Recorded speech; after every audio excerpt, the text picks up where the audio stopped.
So we are just going to get straight into it in this video. So this is our bedroom that we converted into our candle studio, and Chris had a really good idea of keeping the product inside of the closet so that everything could be kind of shut away. Now, because there's so much fragrance in there, you definitely still can get a lot of the fragrance kind of lingering into the bedroom, but it helps to kind of contain it a little bit. So what we decided to do when we were moving everything in here, and when I say we, most of the time I mean Chris, because he is literally like the brains behind so much of the organization. So in most bedroom closets, there are those kind of like, I don't even know what it's called, but it's attached to the wall, and then you have like the places that you can hang your clothes, and then you have the little space on top. So Chris actually removed that on both sides, and don't worry, our apartment complex is totally fine. They've actually been in here and thought it was awesome with what Chris was able to do with this area over here. And then he secured all of the bookcases to the actual wall as well. So these are really, really secure. They're not going anywhere. Keep in mind, we are in California, so even though we don't deal with any kind of hurricanes or anything like that, we do have to deal with, what are they called? Earthquakes. So we have to make sure that these are all secure and everything like that. So when it comes to the bookcases, we got these from IKEA a while ago. I believe these are called the Billy bookcases.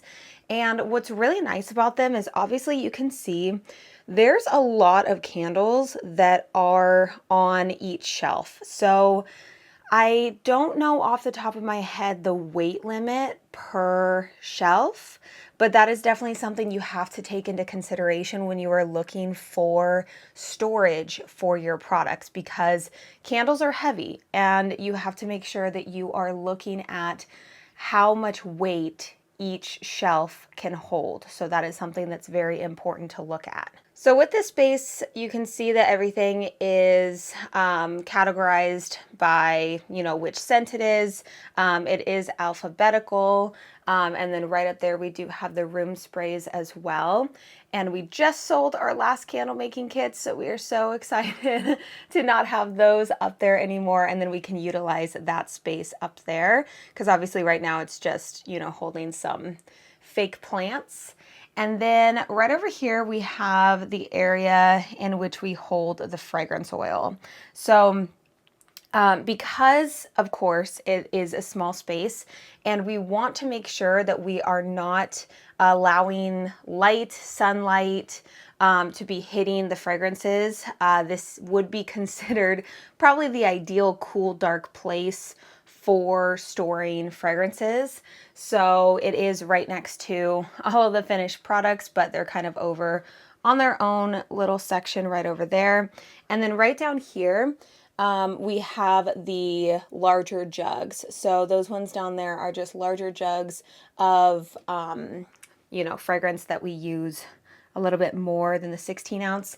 Ideally, it'd be wonderful if I had the 5-pound jugs for every single fragrance that we have. But as you can see, in terms of space and all that, I don't know if all those could be turned into a 5-pound jug and have enough space for them. And then we have the fan right there. So that is the industrial fan. And that's just used for when making candles, because again, small room, you have to make sure that you are properly ventilating the area. And then these totes are just, I think Chris just has them stored there from when we took everything back up from our last market event. And then that's why we have so much product, because a lot of this actually came from the market that we had inventory from. So we would use kind of the same inventory market after market if there was leftovers, and then we would replenish from here. But since we aren't going to be doing markets for an unforeseen amount of time, maybe the winter time, I have no idea how that's going to work. we are going to have to wrap everything back up and create more inventory, because typically these are in white boxes, but at market events, the boxes get kind of beat up because they're being, taken from location to location. And I wouldn't want to ship the candles in those boxes, so we had to remove them. And then over here, what I wanted to say about the wax melt holder. So I'm sure I'll get a lot of questions about where we got this wax melt holder. Now this is from Uline, and it is actually kind of like a triangle, so there's 3 sides to it, but right now, we can only utilize 2, and we were actually wondering if we were even able to fit this in here.